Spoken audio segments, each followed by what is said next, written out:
Hello, folks, and welcome to another installment of Risk Unfiltered. I have the privilege of introducing not just a colleague, but I dare say a friend of mine from many years, sharing sharing beverages of different kinds. And he has a wide-ranging list of accomplishments and expertise. But I'll let him introduce himself.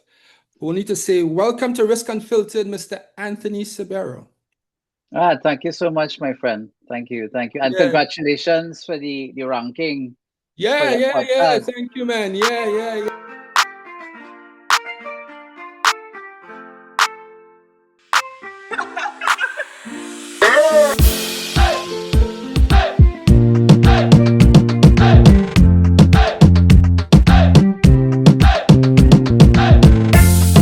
So tell us who you are and from whence you came, Mr. Subero. Well, I mean, I'm a born and bred Trinbagonian. I started my career in finance. It's an interesting story. I know what time, Ken, as you know, when you finish high school, is either continue getting a degree or you go and work, right? There was no ifs and buts, right? So my game plan was to get into biochemistry, and basically, yeah. So the intent was to work temporarily for an institution and then save and then start to study. So I temporarily worked for Republic Bank for 35 years. So I always say, when I started in the branches, which was a mess. I couldn't balance a scale, right? So You can say that publicly now, right? I could say that publicly now. Yeah. So somebody decided, here, well, let's send this guy to data center. It's either they felt I was better there or they just wanted to get me out of the branch. And that is where technology started opening up for me, understanding how technology works, that whole supply, delivery, operations management. And I really moved into that space in a significant way. Exposed to critical projects like Y2K, if you remember that whole Y2K drama. Yeah. Yes, I was part of a cross-functional team. I supposedly did well there, so they decided to put me in strategic project management. I spent some time there, get understanding. As you know, in projects, you get to understand all the strategies of an organization. And then immediately after that, I was exposed to operational risk. So I was asked to be the senior manager of the operational risk department. And that's where risk management really came into play. Yep. Because in the past, it was really more project risk, but now coming into operational risk, which I still believe is the most significant risk in any organization. I second that, yeah. Right. So I was exposed to that, and information security and cyber security. I was fortunate to drive that discipline across the organization because the organization was going through an inflection point, moving away from legacy back end, those massive computers, if you remember, and mainframe, and then move into open client server architecture, introducing the online system. And right after that, then I suppose it was a natural progression, understanding the business. I was asked to be the chief internal auditor to drive the move away from compliance audit to much more risk-based audits. All right. Actually took it over from my predecessor. She had done a pretty good job, and my thing was to roll it out across the group. But of course, as you know, you get into a risk-based approach, enterprise risk becomes wider and wider. So because the group was growing, the need for a chief risk officer was identified, and I was very fortunate to be selected in that role. So at that point in time, I was a guest speaker just like you do. A guest speaker in a couple of conferences for a cybersecurity company. And in 2016, they came and offered me a position to come up to Canada, which is Hitachi Cybersecurity, right? So after a year of negotiations, I came up there as the chief risk officer, right? I would say that my due diligence was totally poor because I came up when the temperature was minus 25 again. I remember having a conversation with you around that time. Exactly. Right. So the objective was to build enterprise risk management approach for that particular company, which was the only cybersecurity of the entire Hitachi group, which is an interesting dynamic. And then just before COVID, I was asked to be the chief operations officer. And I always said that COVID was a pivotal part of the organization in terms of the people and the technology. And then right after COVID, well, about a year in, we had what I consider record-breaking results. And then I was asked to be the CEO of the company. And I did that for about 2 years and a few months. Left Hitachi in end of 2023. Took 6 months to kind of decide what I wanted to do, right? Got a couple of offers, but I decided to do my own thing, as you know. So I started Adventus Management Consulting that focuses on leadership resilience.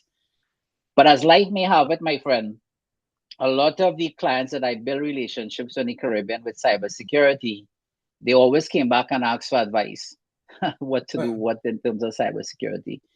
So after deep reflection, seeing what's in the landscape, I started a company called Strato Cyber in December. And I mean, so far for the last 8 months, we have been doing progressively okay.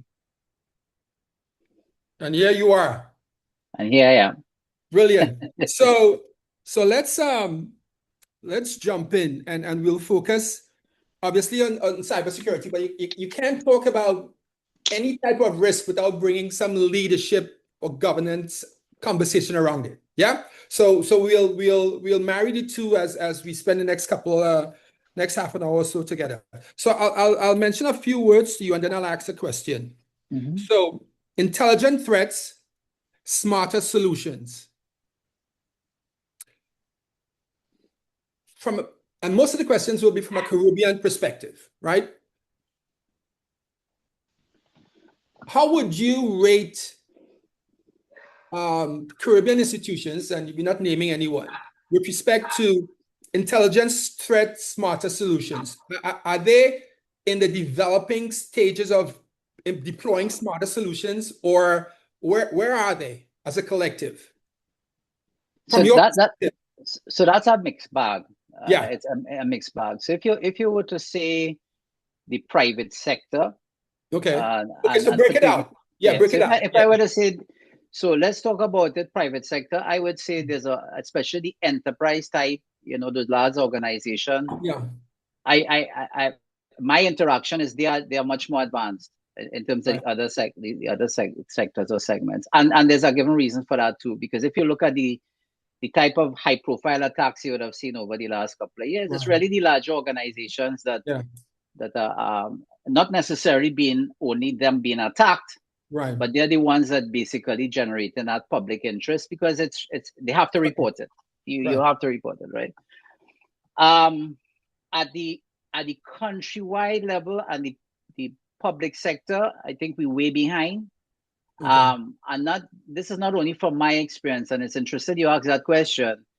There was a study was done by United Nations with the Economic Commission for Latin America and the Caribbean. And obviously, if you remember, post-COVID, everybody was talking about, the developing a digital economy. We need to adopt ICT and stuff, right? But the challenge with driving that, Ken, as you would know, you need to have a digital government. You need to have digital services and payments, and the Caribbean is still highly cash-based. Yeah. But more importantly, you need to have a digital society, because if you don't have people who are readily want to use it, then your speed of adoption you're going to struggle. Anyway, so they did a survey of all the Caribbean countries, both Spanish-speaking, French-speaking, English-speaking, and they look at three things. They look at government readiness, they look at technology, and they look at infrastructure. And the infrastructure is not basically networks and stuff, but do you have the appropriate legislation? Do you have the right capacity to support the environment? What level of computer literacy or digital literacy exists within your citizenry? The only Caribbean country that had anything above 50% was the Dominican Republic. Interesting. And they had it purely because their legislation and policies and stuff was by far superior. So that kind of tipped them over. All right. So in terms of that digital transformation readiness, to answer your question, the Caribbean is behind. Okay. So let's pull the thread on that, and I'll ask the question, which is sort of like piggybacks the first question. Would you consider the Caribbean institutions as a target-rich environment for bad actors? So again, I mean, let's stick to the private sector, because I don't think, yeah. Well, I would say overall, because I mean, so there are a couple of things we need to kind of drill down into that, right? Okay. So I mean, because we're in a service industry, I have to look at global statistics. I have to look at analytical data. I have to look at competitive landscape. I have to look at, is there a demand for your service, but right? you need to also consider what you said before, which is there's no legislation that drives most of these things, right? So right. Probably Jamaica, where the data privacy that's driving a particular, what I call a downstream type of focus, right? Right. So to answer specifically around the question, so all the international reports basically has indicated that the rate of attacks have slowed down. All right, not necessarily is that it has been dropping, but the rate of attacks have slowed down. Okay, but it has not slowed down in the Caribbean and Latin America region. Okay. So just remember, these attackers run this thing like a business. So therefore, if I'm running a business, then I would go behind targets that most likely I'll be what I call profitable or generate revenue from. So logically, all right, based on what the data is saying, the international attackers see the Caribbean as a relatively low-hanging fruit. Okay. And again, pulling on that thread, why do you think that the Caribbean, I'm not thinking, because I think you're in a position to actually know why, if you're so daring to suggest that what that may be. Why do you think they're so uniquely, if I can use that word, unprepared for cyber threats? I did say this is Risk Unfiltered. Yeah. So, but no, it's a fair question. Or uniquely, in some instances, maybe prepared, but uniquely unprepared. If we go with the stats that you just, where the global rate may be reducing, but the rate of attack for Caribbean, Latin Americas are. So what makes that happen from your perspective? Ken, it comes back to that leadership and prioritization. All right. Because I have never met anyone, either public or private sector, that don't appreciate the value of cybersecurity and don't appreciate the value of risk management. I have never come across and I say, look, Subero, that making sense. I don't have time for that. I have never encountered in all my years, right, in this business, that don't see those two things as key. The key question, though, and that's where the leadership comes into play, and the shift in mindset, is that how do you see it as priority based on all the other things that you're facing? All right. So I'll give you an example. I like to bring these examples. I had a conversation with a good friend of mine. I don't want to call the island. And we were talking about the same thing. And we were talking about public utilities. All right. And the expansion of, this area in terms of what they call freshborn water. And I made the point, if the minister has just been appointed based on the new government, his prioritization is, well, how can I build pipe-borne water or expand pipe-borne water to the island? So right now it's 50%. I need to get it to 75%. His or her thinking is structured around infrastructure, pipes, pipelines, how I need to do it, switches, pumps. At no point in time, he may say, well, here what? These facilities operate with operational technology. And at some point in time, somebody could go in there, attack it, right, and shut me down. And why is that, though? Let's stay right there. Why is that? Why do you think that would have been my next question? That cybersecurity awareness kind of thingy. Why do you think that is lacking? Because at the end of the day, is what is seen as more evident based on what is determined as success. So by the leaders, by the individuals, and by extension, the recipients at the end of the service. Okay. Right. So this is what I'm saying. You and that's why we talk about that digital society, right? And that is why one of the key things that we believe in Strato Cyber is that we are part of an ecosystem. I mean, very soon we're going to learn something where I'm working with universities and the Ministry of Defense in Canada, where we're trying to see how we could, empower and bring knowledge in terms of cybersecurity. So I think the key question is, everything is based on context and relevance. So if my definition of success is that I need to have pipe-borne water for 75% of the population, all right, then I will focus on what I believe to be the key elements of that. Okay. Which comes back to, and I know you're going to ask me the question, so I'll bring it up ahead, which comes back to that whole conversation we have had about leadership. One of the things I always, in my interaction with board members and even CEOs, I'll ask the question is, anything you do, all right, to build your resilience is you need to be purpose driven, right? You need to be prepared, right?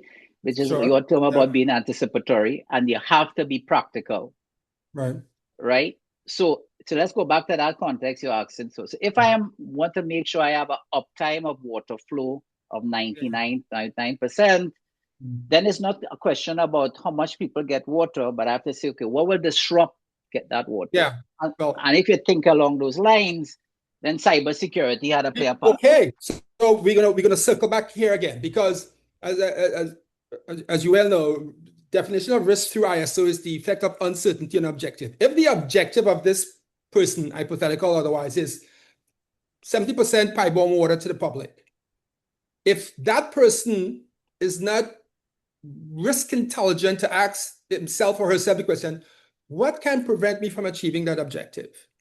Yeah? If that question becomes, then cybersecurity has to be one of those things, right? Okay.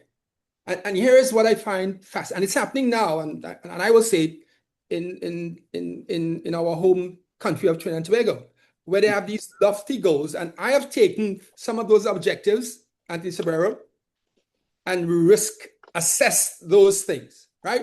Right. If you send me a bottle of Johnny Blue, I'll share it with you. But having said that, do you think those questions are being asked by the leaders, or what is there? And some on the private side, maybe there is some kind of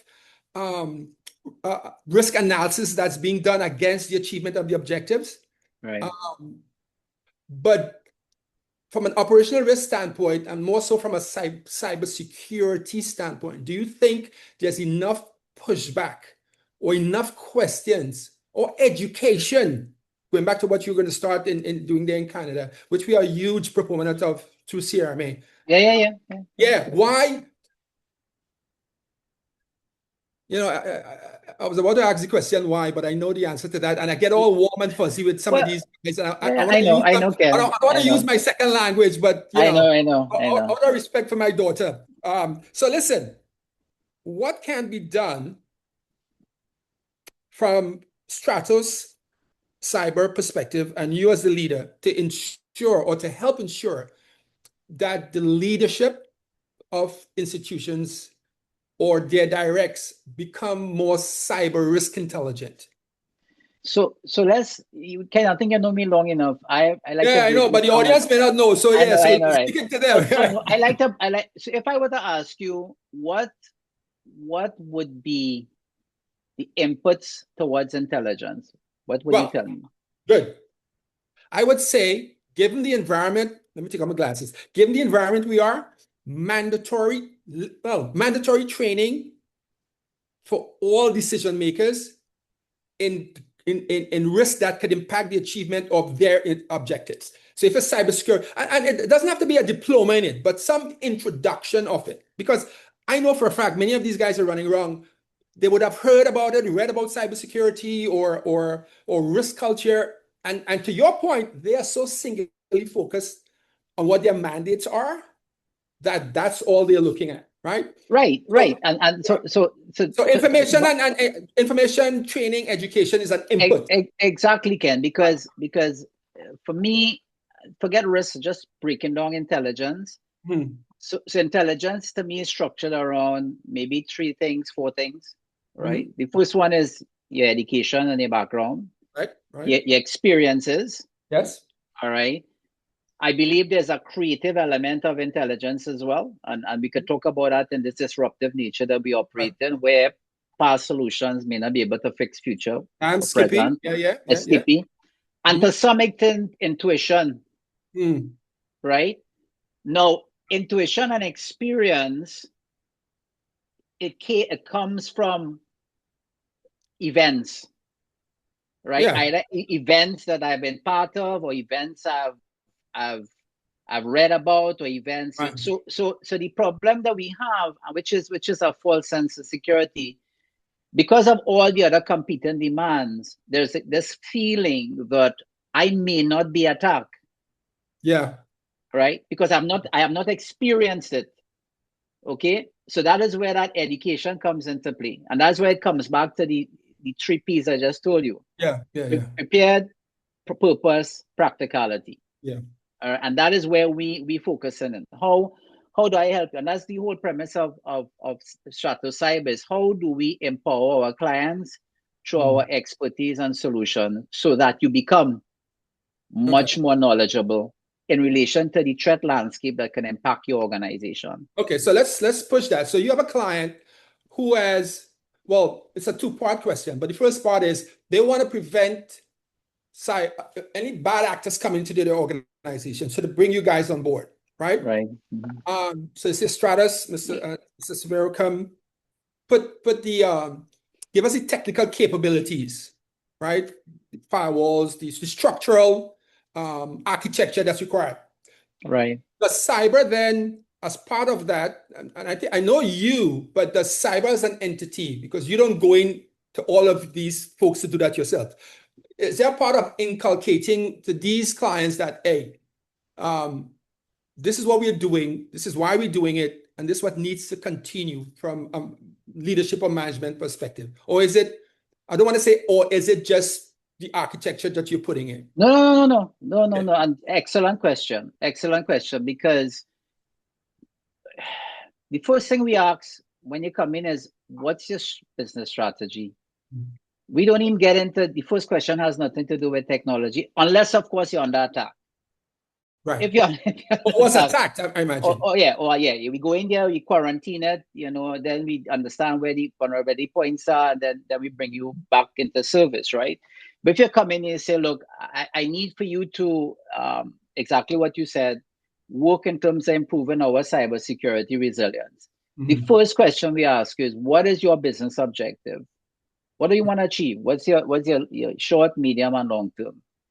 Then we structure that based on people, processes, and technology. The technology is the enabling component.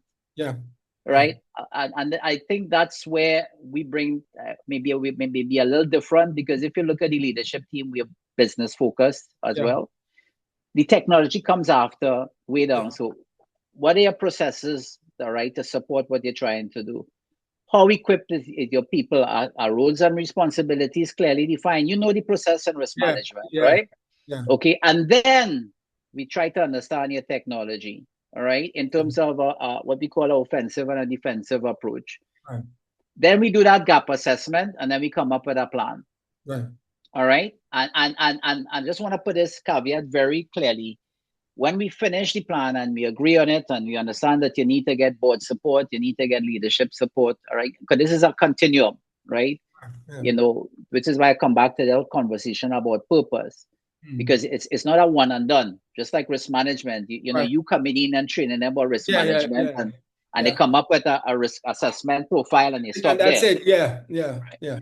Right. And then we tell the client, this doesn't guarantee that you will not be attacked. But what this will tell you, will be better prepared if you will. Or when you are. Or when you are. Right. So again, prepared. Purpose, prepared, practical. Right. Yeah. I want to ask a question about the people element there, because that's huge. And as you rightly stated, the technology comes after that. So, and you and I would have had a conversation about this many moons ago, and it comes up in any engagement I have, either by way of lecture or having conversation with some leaders. Right. And I always refer to what's the term? It will come back to me in a second. But this is the premise. Why is it from a people perspective that, and this is the analogy. So you have a client and their IT department or employees work from 8 to 5, right? The bad actors don't have time constraints. They're there 24/7 trying to get into your space. Yeah. And I know, and I'm sure Stratos have this where you could have a 24-hour surveillance, but from a people's perspective, how do you then help your clients? And broader than that, how should institutions ensure, and it's probably a very difficult task as I'm thinking about the question, help ensure that their employees are as motivated as the bad actors? So, and that's a tough question, but no. It's a fair question. Preparation It's a fair question. You know, I let's talk about the bank. I always ask the question: what makes a good loans officer? Well, a good loans officer is because they understand loans. Right. They understand loans. They understand people. They understand business. The ability to take the bank's policies, procedures, and find a way to give a customer a loan based on a particular credit profile, right? How do you transfer that to cybersecurity? How do you transfer that to risk management? All right. And that is where you now have to say, and that is where our roles and responsibilities come into play, which is not too far from ERM. Right. Right. Where does the cybersecurity risk exist? All right. So for example, phishing attacks. All right. When we training staff, we let staff understand that you are responsible for protecting the organization against phishing attacks. It's not the IT security person. It's not the CISO, all right? Because they are attacking you, right? And that is where the sophisticated, you ask the question about sophisticated attacks, intelligence solutions. Right. That is where now you're using AI, looking at behavioral patterns of Ken Hackshaw. So they go in there, they have all Ken Hackshaw's emails, how he speaks, passive, aggressive, whatever it is, active, and then craft an email that ultimately sounds as though Ken Hackshaw asks a transfer $2 million from point A to point B. All right. So now you have to work with them and identify particular red flags. You know, so is this a normal transaction Mr. Hackshaw would do? All right. So that's why you have to train them now and understand. So it's a combination. That's why I always say cybersecurity and risk management is a perfect marriage. Yeah, it is. It's a perfect and that is why if you look at all cybersecurity frameworks, Ken, risk management is a key discipline in it. Most definitely. Most definitely. Yeah. So since you mentioned AI, and AI is now I'm trying to remember what I wrote about that. It's literally shaping both from a cybersecurity perspective, offense and defense. Right? Where is and again, you may not want to give out any secrets, but where's Stratos cybersecurity protocols as it relates to AI for your clients or prospective clients? Is that fully integrated? That's one side, or do you now have to, if you aren't already doing it, look at what the client may be doing from an AI perspective and map your cyber? Yeah.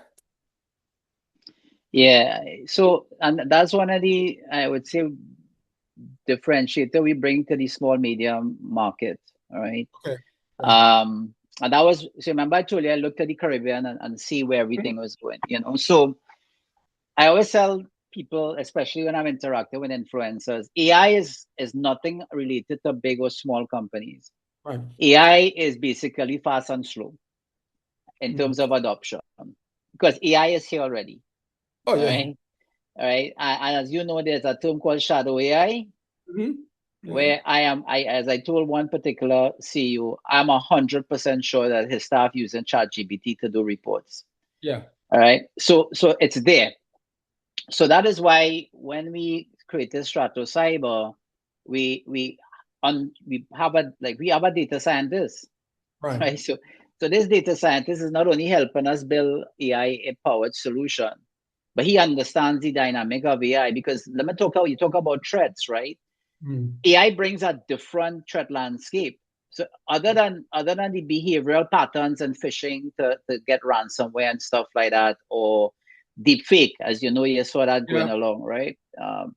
You have where they could go in and poison your data. So if you, which I'm sure you're familiar with, AI takes large volumes of data based on algorithms, identify patterns, and then what I call spit out outcomes based on what you require, right?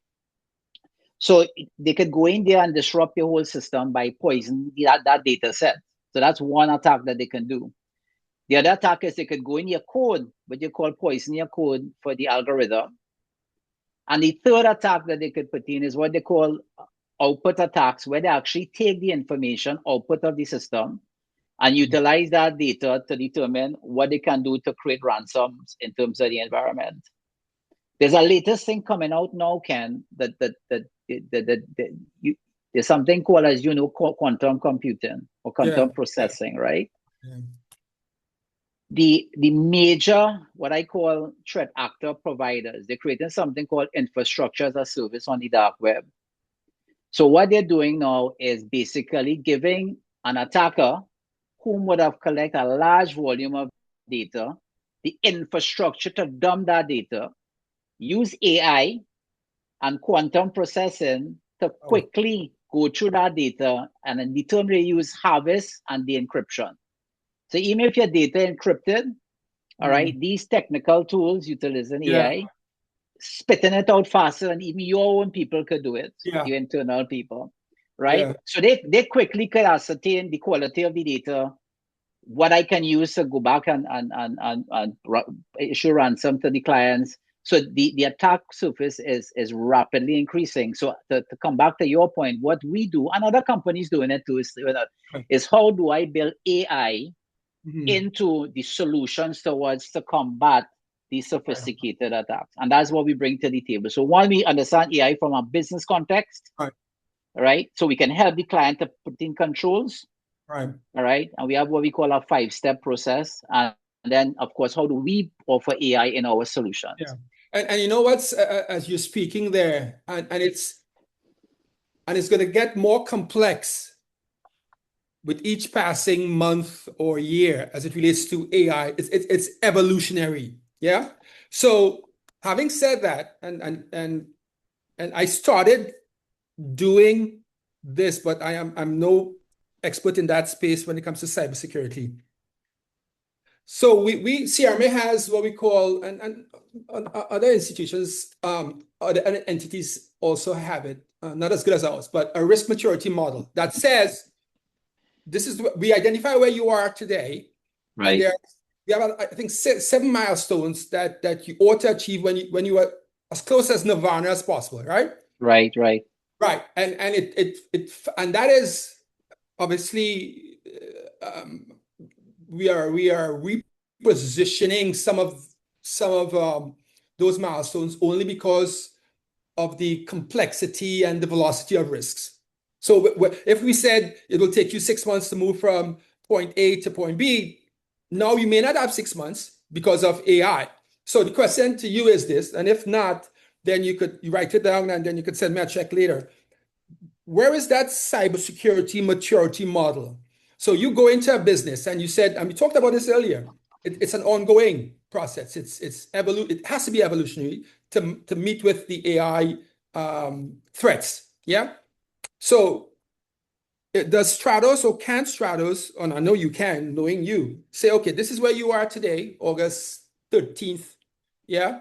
But along this continuum in 6 months, and it may be a cost factor because some things may be cost prohibitive from a client perspective. So you could say you need a right.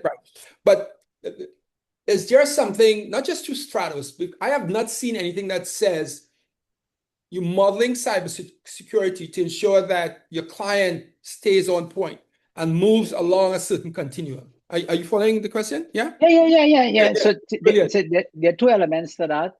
So Mm. I would say this on the cybersecurity maturity spectrum.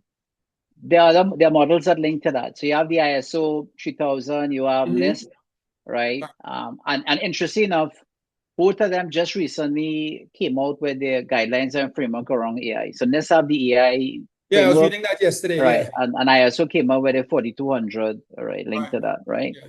But so there are two elements to that question.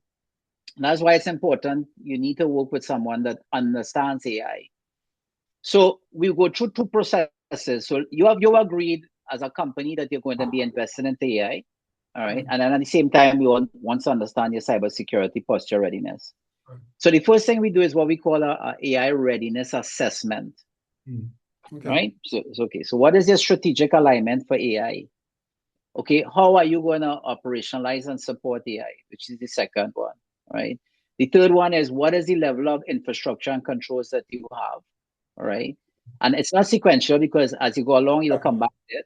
The other one is your risk related to that because you have to do adversarial testing, Right? You need to because this is now especially if it's critical systems, and when you look at the infrastructure and controls, where does that AI system or digital transformation system sit in terms of the criticality of your organization?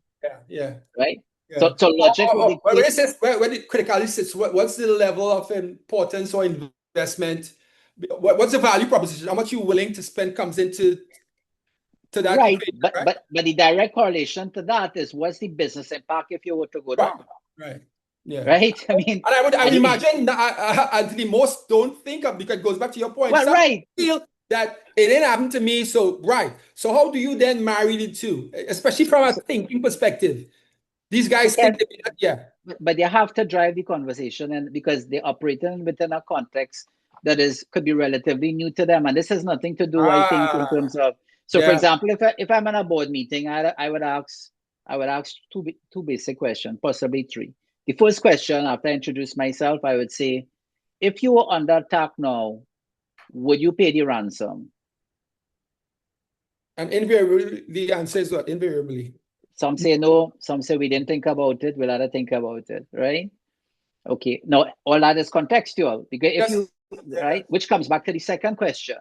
If you were shut down, your critical core application was shut down for 1 day, what is the total loss of revenue would have had? Forget brand and reputation for now. Right. What's the cost of impact? Yeah. Right, which you're supposed to know from your business impact assessment, which is part of your continuous. Exactly. Right, but so this is where now you have to bring that conversation to the leadership. All right, because now you remember I told you experience is based, or intelligence is based on experience and knowledge. So you have to bring that conversation, and that's what we do. So coming back to AI, so we look at the risk and the different risk landscape and how that is going to shift your risk profile. And then the last one is compliance. Now, the challenge with AI and compliance is that there really are much regulations in the Caribbean linked to AI. All right. Yes, Jamaica have the data protection. So what we do is we have a hybrid framework that we use, bringing in NIST and ISO. All right. And so that when the legislation comes, which it will, at some point, it has to come, right? Then you're already in a position to work with that. So we look at those 5 key components. Then we start to look at cybersecurity in a people, process, and technology perspective. And that is where now we have to marry those two and say, okay, if you bring AI based on your current cybersecurity posture and you want to achieve this, this is what you need to do. These are where your gaps are. This is how you have to work. You have to work on governance, policies, people, processes, technology. All right. And that's how we create that system. So when we comment it, we don't look at technology, we look at the whole okay. So a year ago, and it's happening to me. So in preparing, so I have to do a lecture, as I was saying later on, I had to include some slides on AI and ERM. I didn't do that last year. It wasn't in the deck. So the question to you is this: it's like a chicken and egg. What comes first, AI or cybersecurity? In today's in today's world, or you can't have one without the other. So you can't be exposed if you don't have AI. Okay. All right. So you come back to third party risk, right? Hamana, you see, That's what we bring in it now, yeah, right? yeah, right. Sometimes we think alike. So let's talk about digital transformation in its pure sense. Okay. The way I see digital transformation, or the digital revolution, as they call it, and I like the word when you say we're in an evolution and not a revolution. We can talk about that later on. Is don't forget to send me the check later for of course, it's social media, mobile, cloud computing, third party, Internet of Things, all right, AI, and what I call, which people you're gonna see it very soon, is quantum processing. All right, right. That is digital, right? And for any organization to say, I'm going into a digital transformation process to allow scale, to allow quick turnaround time in terms of product, and that's what they're doing, right? Done. Exactly. I have to get into cloud. Yeah. I have to interface with solutions that are outside of my infrastructure, right? So that third party element, that increasing my surface of attack. Now, I may not have AI yet, but one could argue Azure building AI in the cloud, right? Microsoft. So is Google. So is AWS. So you have no choice but to now look at AI in a very significant way. All right. So I would always say cybersecurity is critical, but you have to consider how and all the other digital components fit into it. So you understand? So you mentioned third party risk. So let's go in that direction. So in the US, the Office of the Controller, OCC, when it comes to vendor risk assessment, especially for technology, within the financial institutions, and having spent some, I think, about 8 months working for Wells Fargo, about 3 years on a contract basis, and I do those things, so I know what I'm talking about when I'm lecturing or having conversations with seasoned professionals like yourself. When we, at that time, and this was almost 2 years ago, so it's maybe more advanced now, when they do an assessment of a third party, Mr. Subero, the questions, and this is legislated, when you talk about big companies have been fined for, they go as far as asking, and you have to complete these assessments. How do your employees access your building? Literally, and you have to provide proof of that. So in an engagement I had a couple months ago, this entity says that they did vendor risk assessment, and I asked them to share with me what the thing was. A due diligence. It wasn't an assessment, right? So and so the question I'm going to ask you, given what, and the most recent I mentioned Microsoft with SharePoint, right? And there are many others where institutions deploy software or they engage third parties to protect themselves from intruders or to use software, but it's like what I like to call, you know this term, risk homeostasis. Be careful of the control you put in place to mitigate a risk, because that control can be more critical than the risk itself. So in this type of security or open up another risk that could level up the exposure. Exactly. And I'm getting all nervy because I'm not confident that these people, these institutions, are doing what's needed. But from where you sit, with respect to Stratos and how they engage with clients, because you now, as a third party, can become a risk onto your client, right? Yeah. So, but you in the leadership there, I think that wouldn't happen. But how do you now, and if not now, how do you then, going forward, address the question of Stratos being a potential risk onto the organization? If it's asked, because I would ask that question. Well, I thought it was going another direction, but I like the question, right? But the leaders wouldn't think of asking that question. But No, you have to, right? You no, have they to. should. I mean, They should. but you have to, and we have to. I mean, I know, Anthony, I right, know, but so, think of so, the leaders. Right. Think of many of the leaders you and I right, probably know. right. So I mean, Right. to there are two elements here. One is evidence-based component, right? So I mean, we do pen testing. I mean, by the way, it's not just Stratos, and it's all of your competitors. No, but I mean, even the former company I had worked for, right? I mean, right, because we had to evolve over time. Okay. Because you get to more enterprise solutions, it means then your demands are going to be much more mature in terms of those environments, right?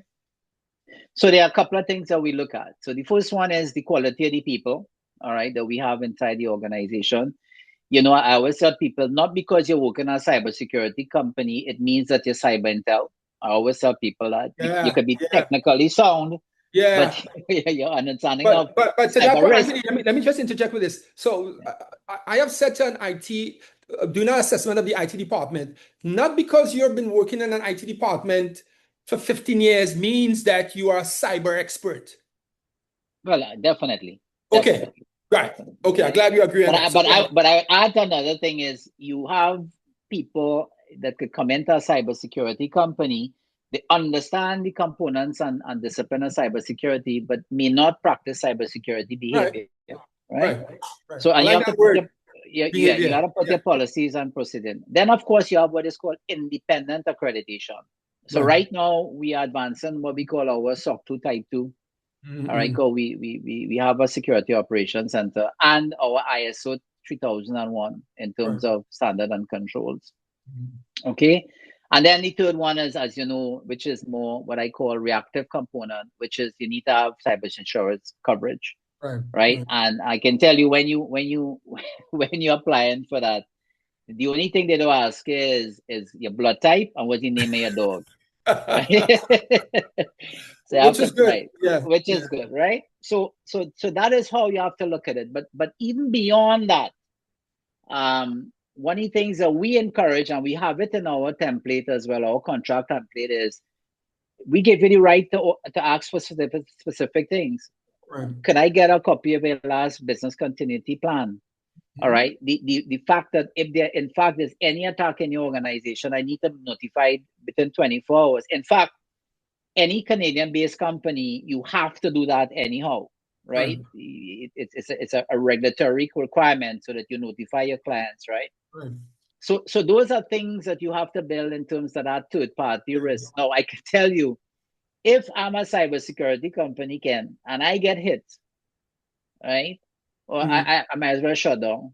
You know go on Plant Peace in Tobago. Go on Plant Peace in Tobago, right? So and it's not to say that we don't see, you know, different type of attacks, because you made the point, which is very, very valid, Ken.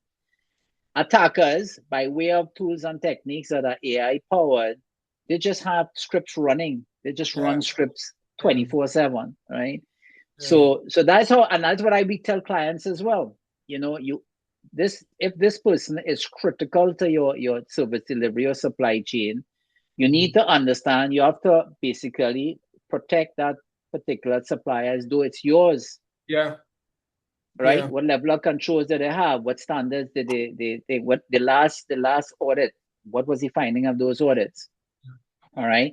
And do they have a clear incident response plan? What last incident response plan was tested? What was the findings from those plans? But do you think Anthony, do you think, because some of the terminology you're using is resonating, and I'm asking myself, and again, my frame of reference, unfortunately, for most institutions in the Caribbean is, you know, working on Wall Street for 20-something plus years, right? And even now, every so often, and I use the reference of that 6-month engagement with Wells Fargo for vendor risk assessment. So how comfortable, given all that you just said from a third-party risk perspective and everything else, let's go full circle back to our Caribbean roots, and I'll put you on the spot.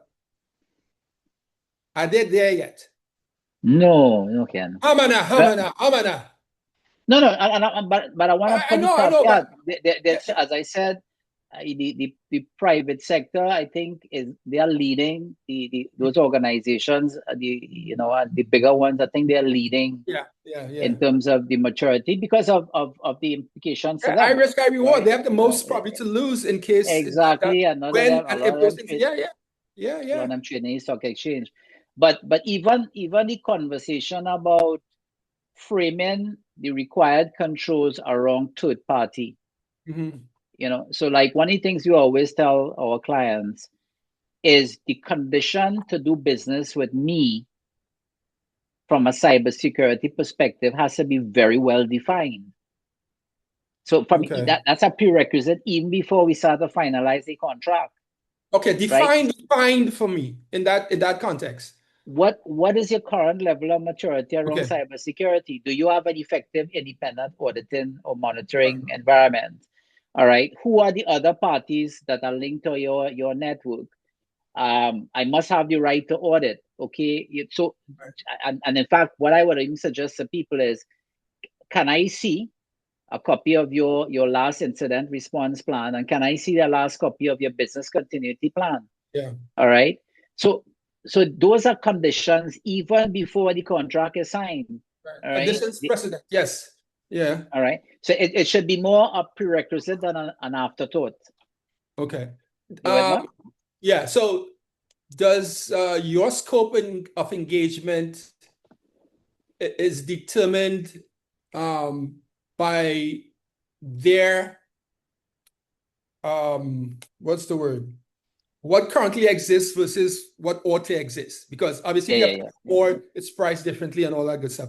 So I want to go back to and more than that too, Ken. We have to understand that each organization, based on their business model and business strategy, may have unique requirements. right. Right. Does industry come into that thing? Not just business model, but industry. there may be some industry specific. So the oil and gas sector would be a little different than finance.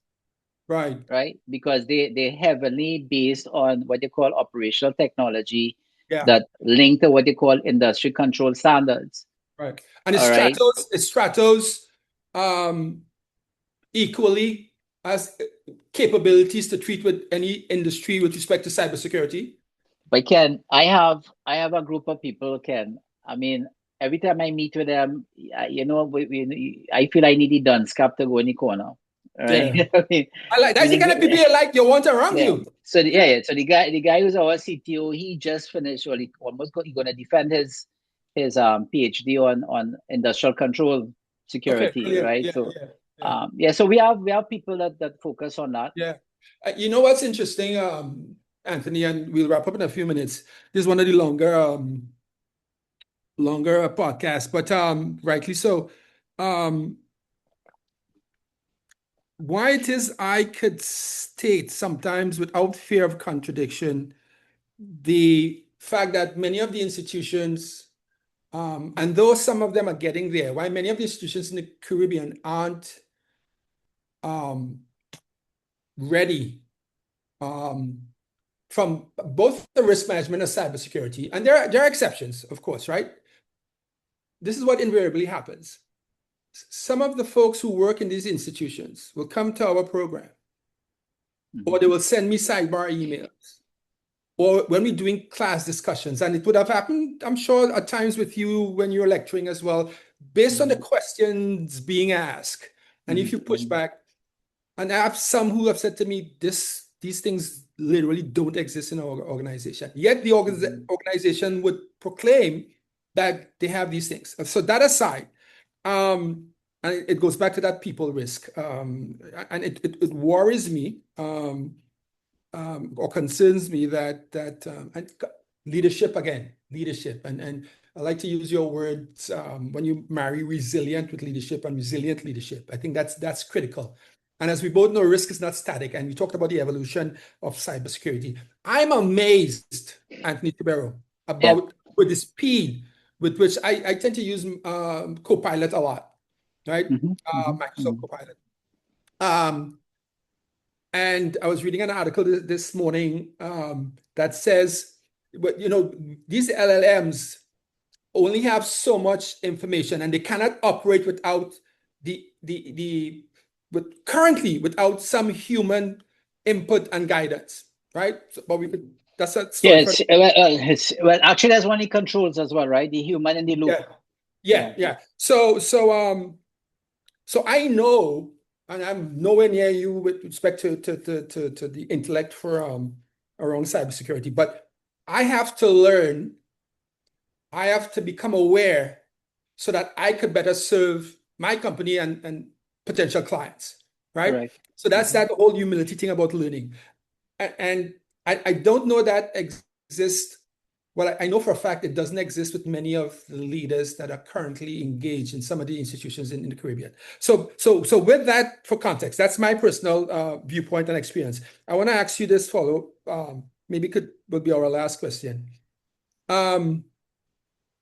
How would Anthony Subero, as leader of Stratos, help change the thinking of leaders in the Caribbean as it relates to cybersecurity and AI? What would be the top 3 things you do to help change that mindset?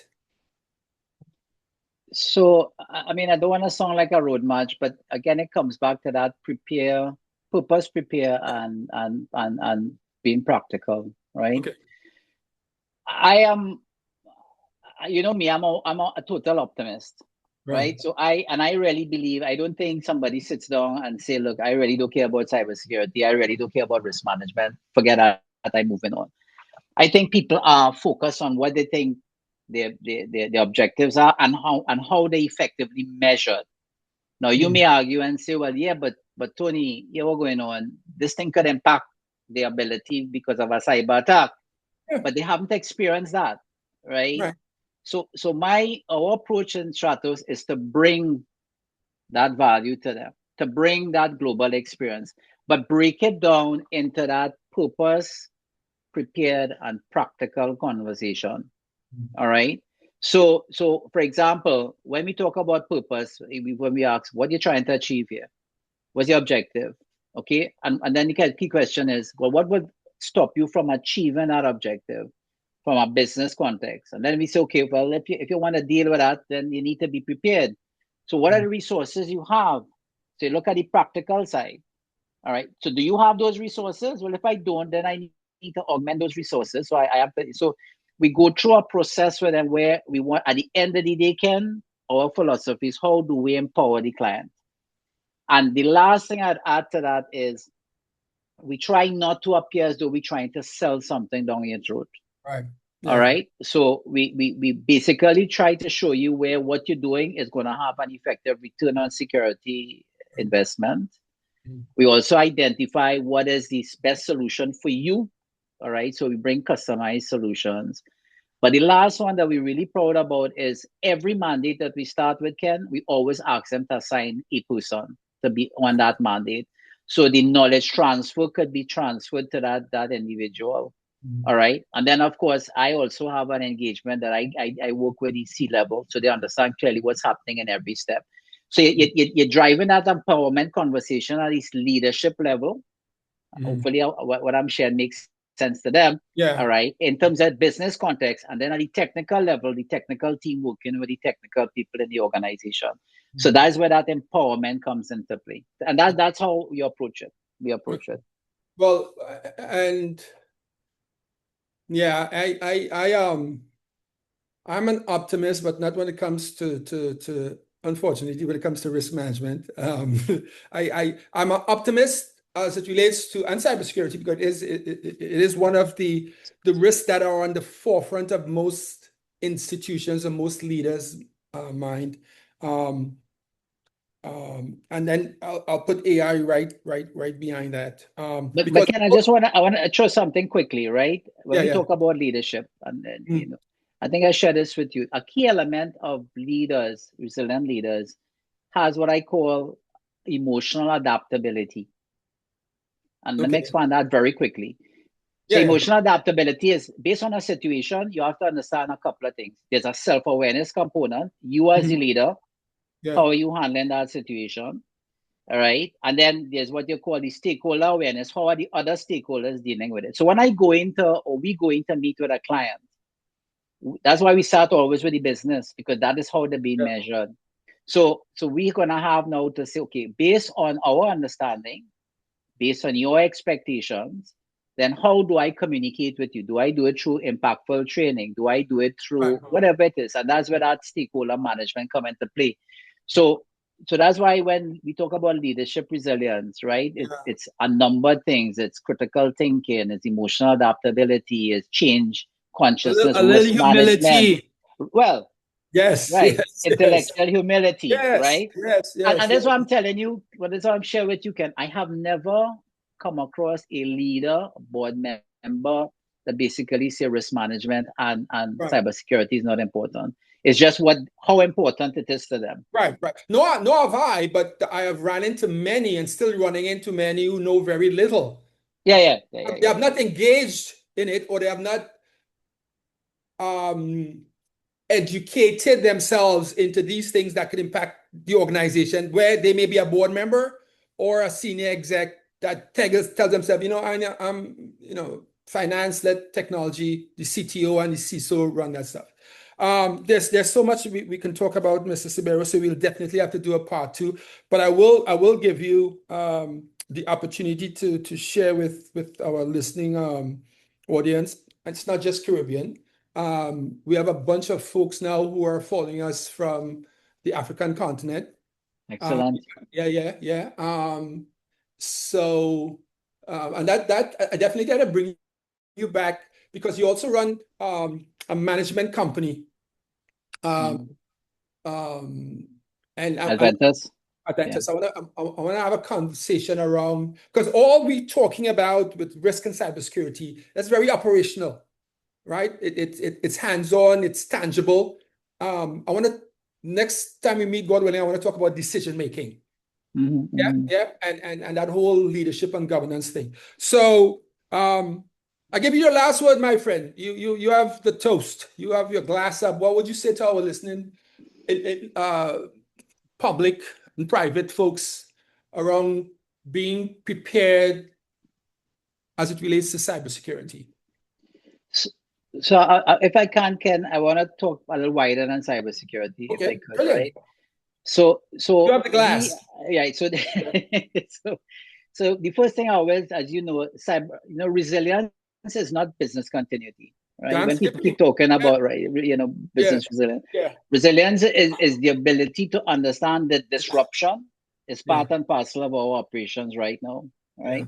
Driven by many factors: technology, geopolitical, climate control, whatever. We could sit down and list 5 or 6, right?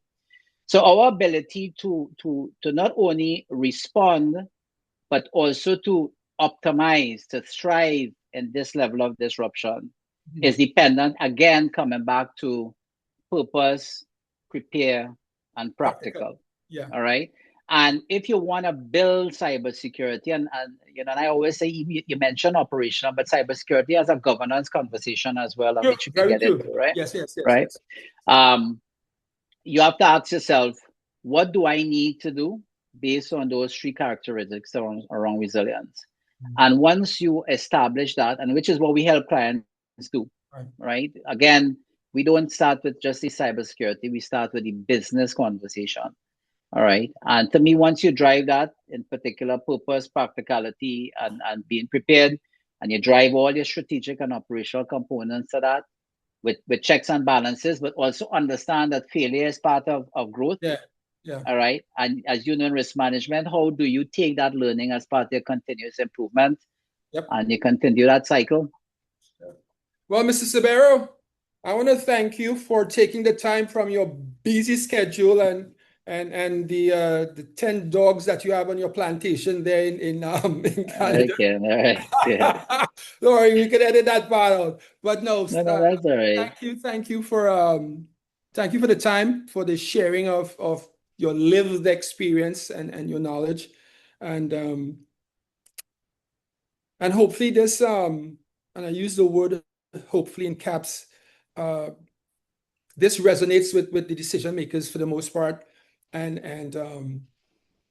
and helps in preparing more so the Caribbean institutions for the uncertainty that lies ahead around not just the cybersecurity but AI and changing mindsets to deal with the uncertainties that's needed.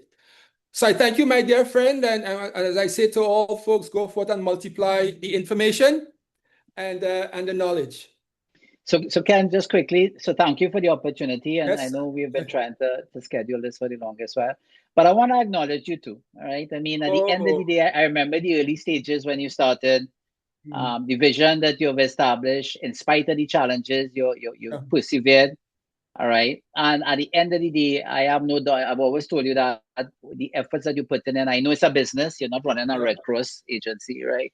But the ability to empower and drive knowledge across the Caribbean around enterprise risk management, I can tell you, you may not get the rewards that you really feel you need to have now, but don't give up the fight. I think it's important. Yeah, and that feels comforting and well acknowledged coming from you, because we have had many conversations over some beverages about this and the drive, and I have to thank you for being part of that as well, because you are part of the CRMA family. So we have a lot more to do. So thank you, my friend.